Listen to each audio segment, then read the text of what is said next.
rubrics to resist all change. In synagogues, it becomes even more challenging because that resistance to change takes on a theological cast.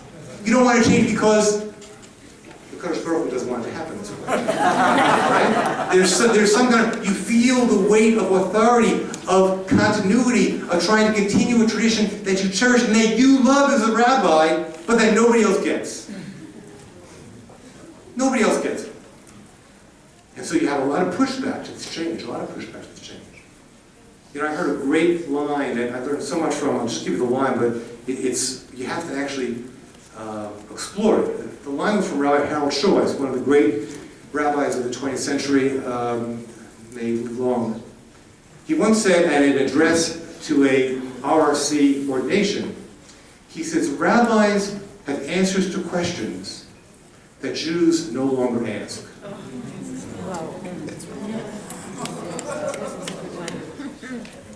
This is the broadcast antenna problem. This is the broadcast antenna problem.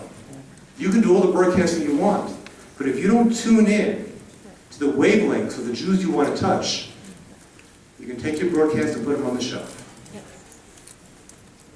It's Torah shelo nichnas belev.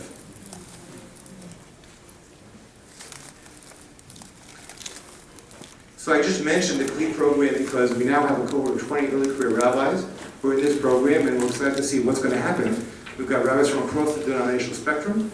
They each came into the program with specific innovations that they wanted to implement in either communities that they were hired to lead or communities that they've created.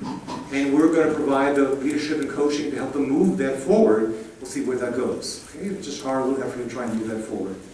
And I look forward to the participation of more people from the Aleph Jewish Renewal community in the CLE program in years to come. Now, there are 3 barriers to success in this work, and I want to name them. And after that, I want to go and mention the 4 pillars that define intentional spiritual communities that I've talked about. But first, the 3 barriers. You know, if you get in a car, you get on a highway, even before you want to learn how to drive, you better want to know where the potholes are and the detours are and the barriers are. Because if you drive into them, no matter how well you drive, you're going to crash. Okay? So what are the barriers? 1, there's the nomenclature problem. Number 2, there's a turf problem. And number 3, there's a play it safe problem. I want to say a word about each.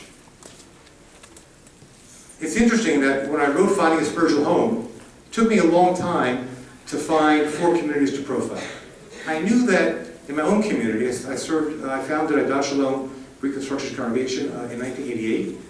Some of you may know Rachel Hirsch-Epstein, who is now a member of your Aleph program and is part of our Clay Kodesh team at Adat Shalom and an amazing leader for our community.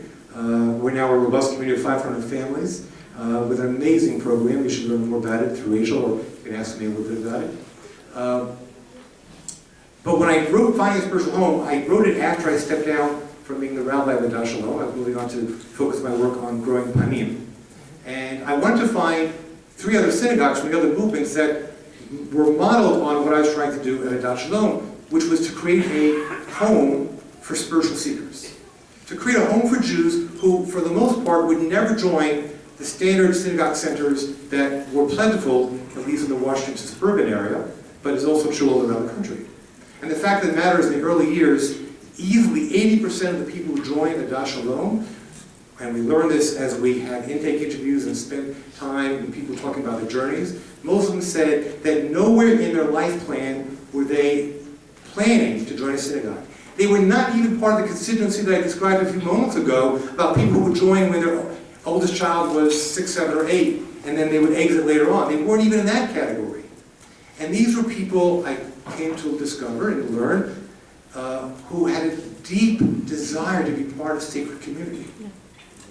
And they didn't find a welcome home anywhere in a very flourishing Jewish community of Washington, D.C. But when I tried to find other synagogues doing that, it was hard to do. In the end, I profiled 4 synagogues. Some of you know the book, Bethel Sudbury, where Larry Cushing was the rabbi, B'nai Jeshua in New York, where first Marshall Meyer, then Lady Rodi Madelon was the rabbi, and Rav Avi Weiss's synagogue in the Hebrew Institute of Riverdale.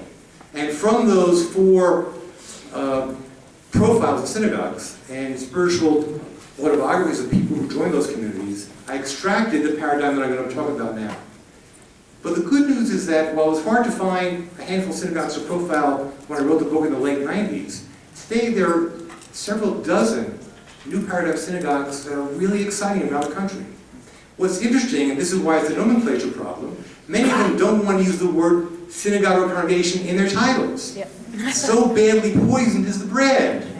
And it may be wise. So think about it. Ikar in Los Angeles. The Kavanah Cooperative in Seattle. The Kitchen in San Francisco. Mishkan Chicago in Chicago. That's obvious. Romo in New York. I think I saw David the Room, right? David and we're doing a brilliant job of leading that community. I saw that. I talked about it. Yeah. So a lot of these new communities that are doing amazing work in this new paradigm model don't even use the term synagogue congregations. That's simply an observation, neither here nor there, but it's worth noting. But here's the other part of the nomenclature problem. When I think about my colleagues who've been in the work in the field of synagogue transformation, I want to share with you all the different languages being used to describe more or less the same phenomenon. In other words, we're all writing about what new paradigm synagogues look like, and here's how eclectic a mix we have of labels. In Finding a Spiritual Home, I call that new paradigm the synagogue community. Larry Hoffman's work uses the term sacred community. Synagogue 2000, later 3000, uses the term the emergent synagogue. Chaim Herring uses the term commanding community. Stephen Cohn, Ari Kalman, and Isa Aaron use the term, they compare functional synagogues to what they call visionary synagogues. The United Synagogue got on the bandwagon, and they are now using the term kehilot. The point I'm making here is that there is so much overlap in the work of the people I've just mentioned, which is exciting. However, if we're going to have a movement, a social movement of changing synagogues, we've got to agree on some nomenclature. It sounds like a small thing, but just like the Civil Rights Movement had some good nomenclature and some great songs, it's always good to have common language and common motifs to galvanize the folks who really all understand that we can't keep doing what we've been doing in the way we've been doing it. Bringing me to the second problem, turf fishing. About 3 years ago, within a matter of 3 months, 3 things kind of hit my antenna. Number one, the United Synagogue came out with their strategic study of their movement. The numbers were scary. We've seen them again in the Pew study. And they declared they needed to kind of rewrite the playbook on synagogues, and they came up with the term kehilot. Within the same 3-month period of time, the Union of Reform Judaism, this is right before Rick Jacobs was hired to be the president of URJ, there was essentially a revolt within some of the largest synagogues in the Reform movement saying we're not being serviced properly by the Union of Reform Judaism, we're going to bolt, we're not going to pay our dues, whatever else, it's not working. And there was a kind of a crisis in the Reform movement. And in the same 3-month period of time, the RC sponsored a program on, rethinking the rabbinate. So I wrote a little piece that got published fairly widely called Are Synagogues Still Relevant? In which I made the following, I think, simple case, but I still think it falls on deaf ears. And that is the idiocy, and we keep doing this again and again, of every movement trying to do the same thing, competing each other to see who's going to get to the finish line first and who's going to fall off onto the dustbin of history. What's that about? In other words, there's a small coterie of people who are thinking about this stuff in very similar ways. There's a growing body of expertise and a body of good practices that's worth tapping into. If ever there was a time where the denomination would come together and say, let's work on this collaboratively, this would be the moment, one would think.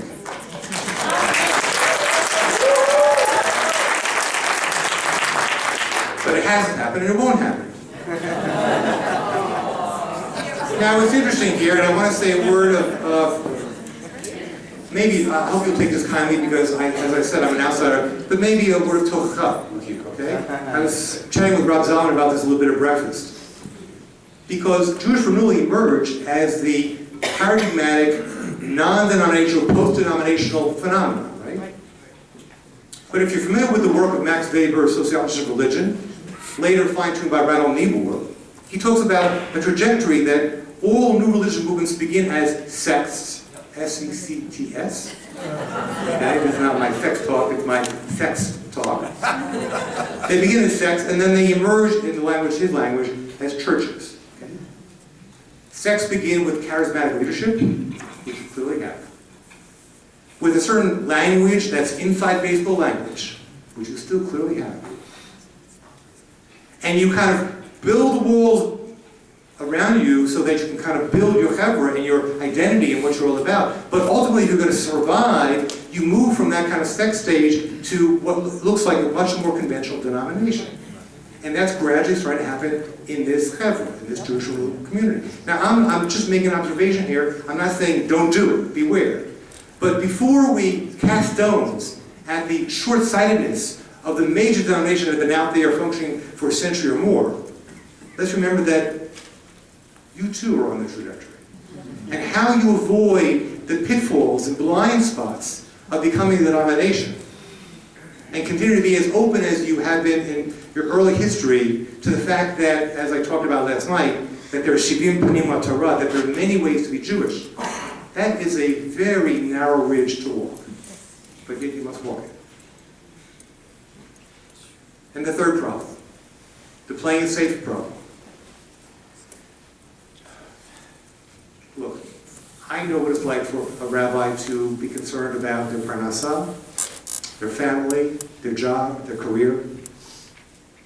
And I know the price that rabbis can pay, will pay, oftentimes have paid, for taking risks.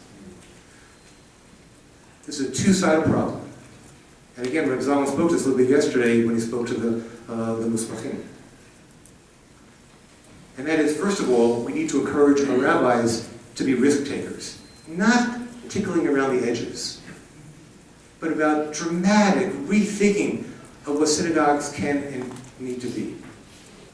But simultaneously, and this is where the Tochagat to the Kahal that Reb Zalman was so beautiful, like turning around saying, we need to educate our lay leadership to be in partnership with us as if we are the spiritual leaders. We need them to give us space to take risks and to fail. And to fail. As long as we learn how to fail forward. To always fail forward. Because nothing ventured, nothing gained. If you want to play it safe, we simply condemn ourselves to stay on the trajectory of synagogues that are continuing to lose market share and will continue to disappear and shrink. So with awareness of those three obstacles, I now want to talk about the four pillars of how to create and what is the essence of building intentional spiritual communities, and then I'm going to talk about what it takes to lead them. Number one, an intentional spiritual community needs to be mission-driven. Now when I say mission-driven, that does not mean that you write a mission statement and then walk away from it. I do a lot of consultative synagogues around the country. They ask me to come in and do work with them, and I oftentimes start with a conversation with the rabbi and say, do you have a mission statement? And the answer I get 9 times out of 10 is, oh yeah, we wrote that some time ago, and let me look for it, I'll get back to you, right? Okay? So, simply because you wrote a mission statement, oftentimes, by the way, maybe a rabbi wrote it or a committee wrote it and they forgot about it, but it's not a living document, right? What's important about a mission statement? I'm not interested in the exercise of how you write it, although I will say that inspired communities understand that the writing of a mission statement can be a very powerful tool. A very powerful tool. In both congregations that I've had the privilege of leading, we spent time developing a mission statement which engaged the large majority of our communities in thinking about what are we here for? What do we want to accomplish? What do we want our families to look like, our children to look like? How do we want to reach out around issues of social justice, around eco-sustainability, around how to create sacred community? And when you get people to start to talk about that, you have the possibility of holding up a vision. Tamar used the term, quoting Danny Gordis, and I don't think it's original with Danny, by the way, an aspirational statement about what we can and should become. Very important. And by the way, in healthy intentional spiritual communities, and I highly recommend this. I did it for years at Adat Shalom, and that is that as part of the annual meeting, instead of going through the typical rigmarole that will be attended by 15 people, I would do a report card on how we were doing on the various pieces of our mission statement, and later on we started to develop statements of not only do we have a statement of principles, but we had guidelines around issues like Shabbat and Kashrut and Tzedakah and service to the community and the like, and I would do a report card and say, we're doing A- work here, we're doing C- work here, we need to do more work here. It's ongoing work because the work of creating a sacred community is hard. But you need to have a direction, right? If you have no destination, any path will do. But when you're clear where you're going, you've always got to correct the extent to which you stray from the path. Number 2, the second key principle of intentional spiritual communities is to create an empowered and self-generating culture. Judaism's core insight is Kedusha. And Kedusha, like love, can only be created with reciprocity. It's not a one-directional relationship. To get the gift of Torah, the Jewish people take upon themselves the old mitzvot, a sense of obligation. Now, while many Jews may remain agnostic about God, about Torah min Hashemayim, about literal revelation, I would suggest that even in those categories, we need to create communities that are made up of Hasidim for community. Because even if you're agnostic about Torah min Sinai, in its literal sense, to understand that community can be that commanding voice that actually gives shape to the desire of God.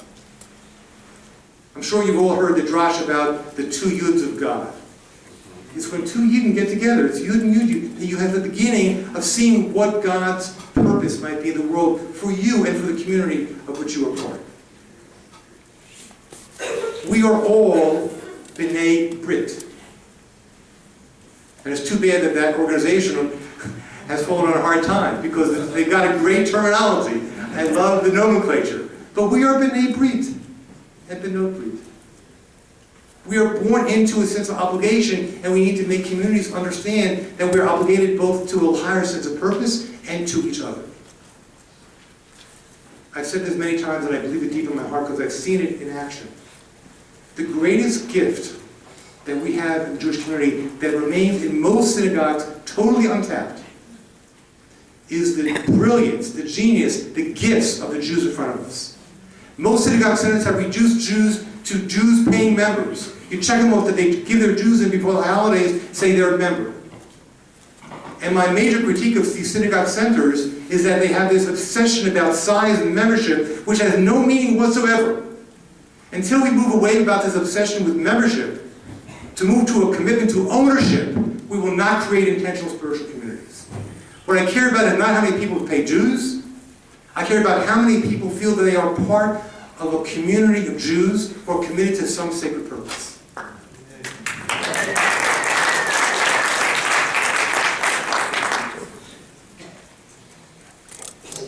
Third pillar of intentional spiritual community. This may sound obvious, but actually it takes a lot of work. I call it framing serious Judaism.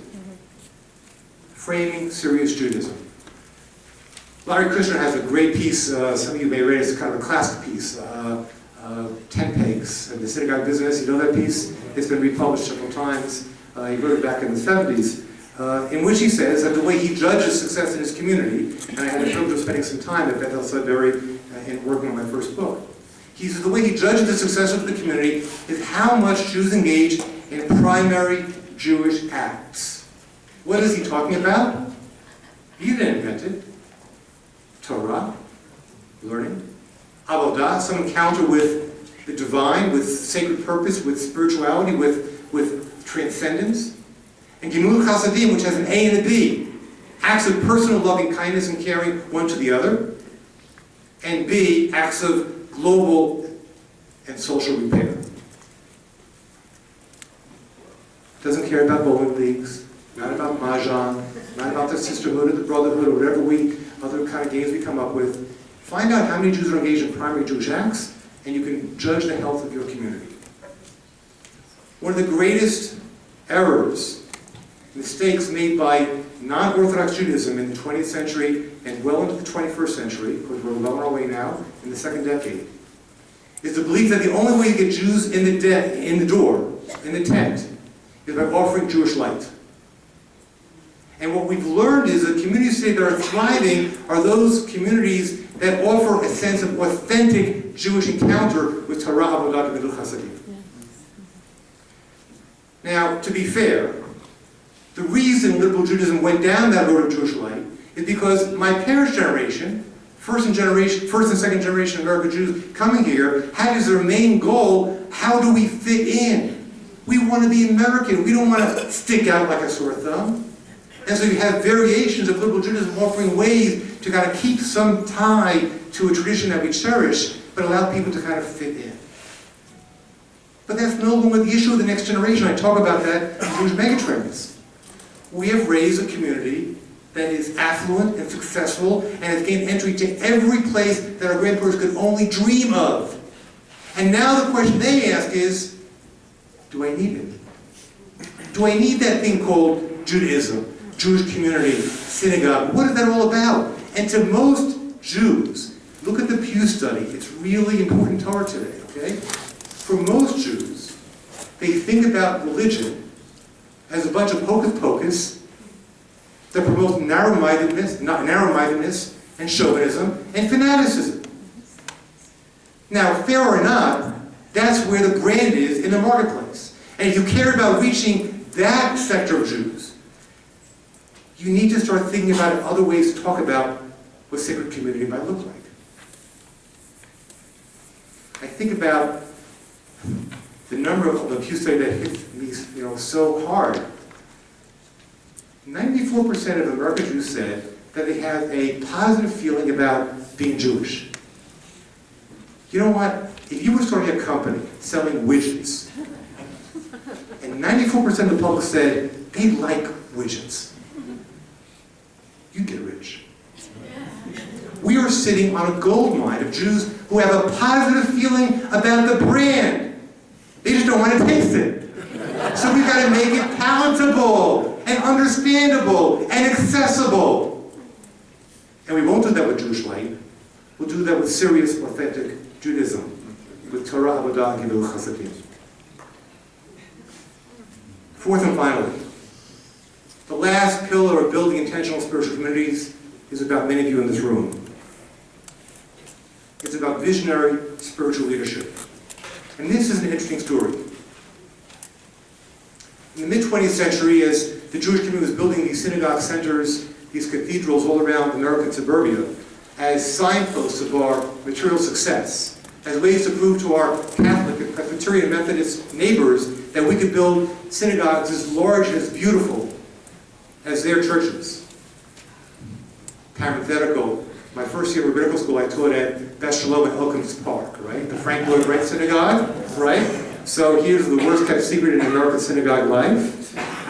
You know the image. In the sanctuary has this beautiful glass image of Har Sinai. That was the image that Wright was trying to create in building Beth Shalom.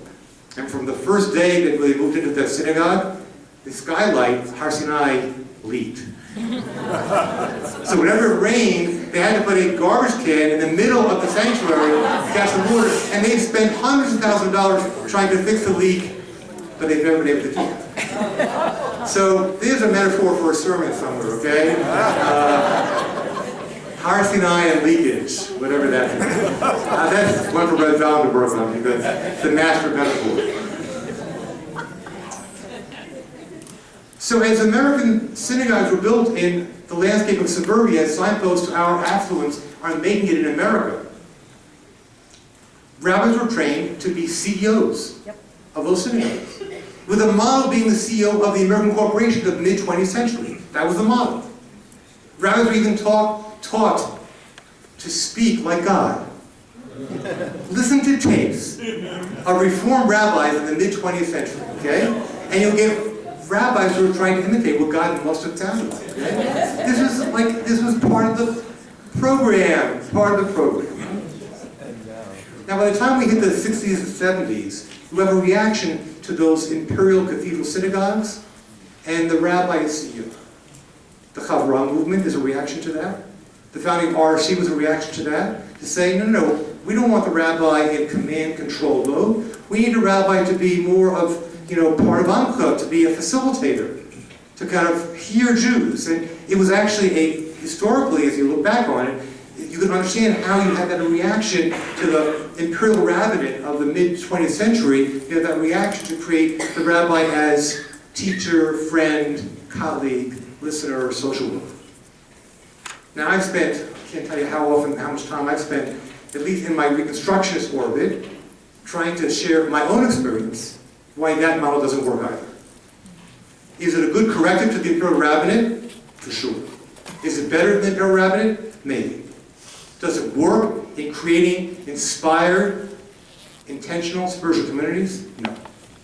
And I think you know that here, because I think the real community, because of Reb Zalman, is very clear about the importance of clarity and leadership and owning the power of the office called the rabbi. To own that power with grace, with sensitivity, compassion, but also with strength. I'll tell you a quick story. I mentor a fair number of young rabbis who are on their way and trying to kind of create communities. And it's a very talented young rabbi, I won't name him, but he's going to graduate JTS this spring. He just got a job in a community which he hopes to stay at after his graduation. He started doing weekend pulpits there, it's growing now. Now he's going to have a job this last year, which will be about half-time, and then he'll go there. So I agreed to do some mentoring with him, and he shared with me a kind of a game plan. And his game plan was to start out in the community by doing a listening campaign. Sounds like a good idea. For the most part, I'm a big fan of listening campaigns. I've counseled many rabbis where I've been consulting to do that, actually, because as I said last night, and again this morning, I think most rabbis don't do enough listening at all. So I think listening campaigns overall are great. So then I said to this young man, I said, okay, as you have all these parlor meetings and living rooms and homes and whatever else, besides listening, what are you sharing? And he said, no, I'm just going to listen. I said, Tony Ben Pony, you've been hired as their rabbi. They've had weak leadership for a long time. They're desperate to hear your vision for their community. How would they know? How would they know? So yes, listening campaign for sure. But part of that purpose of that listening campaign, meeting in small living rooms with 8, 10, 12, 15 people who are part of your kehillah, is for you to share what you think they can become. And to put it out there in as strong and as inspirational a way as possible. And then sit back and listen. Listen to their reaction to your vision. And then you've got a recipe for success. We are, after all, a tradition, a heritage, that is not value neutral. Judaism is in favor of certain ways of being in the world, and is against other ways of being in the world. And you, as teachers and rabbis, need to give voice to that as strongly and as powerfully as you can. Jews are hungry for rabbis who can make some sense of a world that seems to get more materialistic, more superficial, more profane, and less compassionate every day. They need your vision of what sacred community can look like. Rabbis can't be CEOs, but nor can they just be facilitators. I think as important as learning Tanakh and rabbinics and Hasidic texts is to take some time to study some of the great work that's being written around leadership. Whether you study the work of Stephen Covey around principle-centered leadership, or Parker Palmer's Leader Within, or Robert Greenleaf's work around servant leadership, this is Torah as important as anything else you're studying, and no one's talking this language. This is the kind of leadership that we need to create inspired, intentional spiritual communities.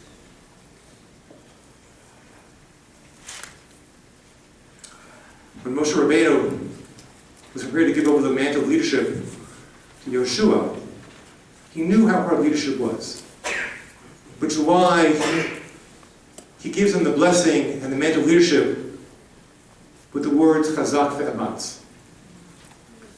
I believe we are on the cusp of what can be a Jewish Renaissance in our community. When I think about the 94% of Jews who feel good about being Jewish, the label Judaism, we have enormous potential. But we need, as I said last night,